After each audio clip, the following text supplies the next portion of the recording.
Hey guys, I'm back, and today we'll be looking at perpetual motion machines and if they are actually perpetual.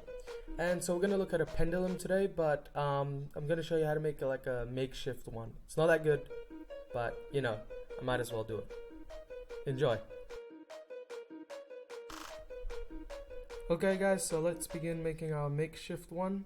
So to begin, you need a rope. I am just using earphones right now.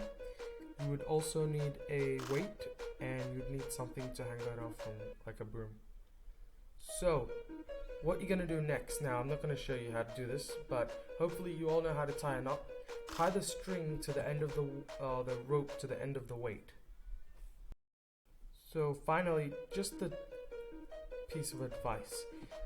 When you're hanging anything from anything else, you don't need a clamp or anything. All you have to make sure is that one side is more heavier than the other.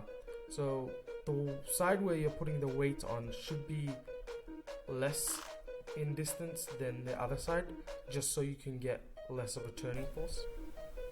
So finally, when you tie the string, you should get some system like mine, and then you pull it up, let it go, and magic happens, gravity works, and instead of just falling down, it does what a pendulum does. Now you can hold the top to reduce twisting, but this is a really bad pendulum. If you're rich, not like me, you could probably afford an actual pendulum and use that instead. But this does the same trick. Okay, so let's take a look at this guy's video. So he's got a ball and a pendulum, and so he puts the ball on top, and he says they basically go opposite sides and cancel and basically go on forever. So just watch and see there. And then it shows you a bit of like lengths, so it's just like basic maths, and he says, look at this will run forever. Now in an ideal universe, yes, this will run forever, it will keep swinging for all eternity, but we don't live in an ideal universe, we live in the real universe. It's all, as Plato says, a shadow of the real thing. So now let's look at this video. So anyway, what's actually happening here is at the top the ball will hit the end, pushing it in the opposite direction of the pendulum's movement, and so that will cause it to further move faster. Now why does this slow down, you say? Simple. If you look at the bottom of the pendulum, you've got well, assuming he's using a really good pendulum with ball bearings and everything. So you have basically air resistance and friction.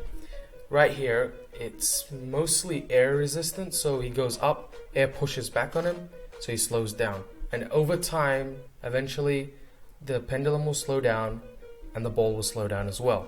So thus, it's not a perpetual motion machine. But one of you guys will probably be like, oh wait, what if it's not, what if it's in a vacuum? Well, if it's in a vacuum, probably lasts longer. But as you can see, this isn't running on magic. It's on a fixed point, which maybe uses ball bearings, maybe it's lubricated, but eventually the friction from that point will slow it down. So no, this isn't a perpetual motion machine. But I hear you guys wondering all the time, like, where did this idea of perpetually moving come from? Well, let me explain it. Now, before we get into the history of perpetual motion machines, I think we should take a look at what it actually is. So how can you define something as being a perpetual motion machine? So the scientific consensus is that a perpetual motion machine is one which violates laws of thermodynamics in an isolated system. Oh, well, basically violates the laws of the thermodynamics. So the bottom line is, if you've got an isolated system and there's energy not coming in or not coming out, that's what isolated means, and its energy is increasing, well, then you've got a perpetual motion machine. That won't ever happen, but in a theoretical universe, that's what it means to have a perpetual motion machine. Even today, there are people patenting perpetual motion machines. Most are rejected, nearly all are rejected for lack of utility. An interesting part of perpetual motion machines is thought experiments. Take a look at Maxwell's Demon, Brownian Ratchet, vacuum energy and 0-point energy, and all those other type of thought experiments. They're really interesting, but we won't get into that in this video. Now, let's get into the history of perpetual motion machines. If we go pre-19th century, there are a lot of unsourced claims, because fact-checking back then wasn't really a high agenda. So basically, the only real one, or a couple real ones pre-19th century, was one by an Indian mathematician / astronomer named Bhaskara II. You can go look him up. He described a wheel, Bhaskara's wheel, that he claimed would run forever. The drawing of this machine appeared in a sketchbook of Villard de Honnecourt. Sorry, my French isn't as good. Like a 13th century French mason and architect. And it was concerned with mechanics and architecture. Obviously, this didn't work. But you can see that people all throughout history wanted free energy. Later on, you have Leonardo da Vinci, and if you don't know who he is, you've probably been living under a rock.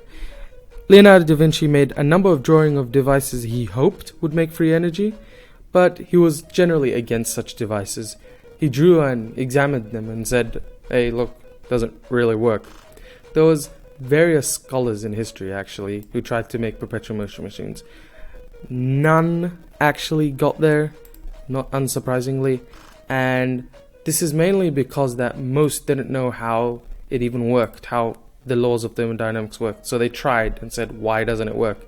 And so you could say these mistakes helped us. So as Newton said that we all stand on the shoulders of giants, this helped propel us into new parts of physics. So we brought the laws of thermodynamics. As soon as we saw this, we're like, oh, you can't get free energy and all that. It's pretty good. Now, if we look at past or post 19th century, there were hundreds and hundreds of people trying to do it. The most interesting one I thought of was Nikola Tesla. Yeah, everyone should know him. If you don't know him, he's basically a genius who made the AC generators, or designed one. In 1900, Nikola Tesla claimed to have discovered an abstract principle on which he based the perpetual motion machine of the second kind. No prototype was produced, so he said it was there, but he didn't really show us, so I don't know. He basically, I quote, a departure from known methods, possibility of a self-acting engine or machine, inanimate, yet capable, like a living being, of deriving energy from the medium, the ideal way of obtaining motive power. So I don't understand what he meant by that, and it's quite, however, interesting. You can go look that up and what Nikola Tesla meant by that, because Nikola Tesla was a brilliant man, and I think we should give him credit for this and try to find out what the hell he was talking about. So I guess there are a lot of other perpetual motion machinists, as I like to call them. There's a lot of them, but none of them actually work. And I'm pretty confident, I'll say it right now, you're never going to find a perpetual motion machine unless you leave the universe. And then, you know, who can blame me for getting it wrong? Okay guys, so that's my perpetual motion machine video. I just debunked a random video, and if you're really interested in perpetual motion machines, just search them up, look at them, try to build one yourself. You'll probably fail, but if you succeed and prove me wrong, I will send you, I'm not lying, I'll send you $1 million straight up $1 million for any person who can actually build a perpetual motion machine. You can take me up on that offer. Alright, have a good night, morning, afternoon, wherever the hell you are, and goodbye.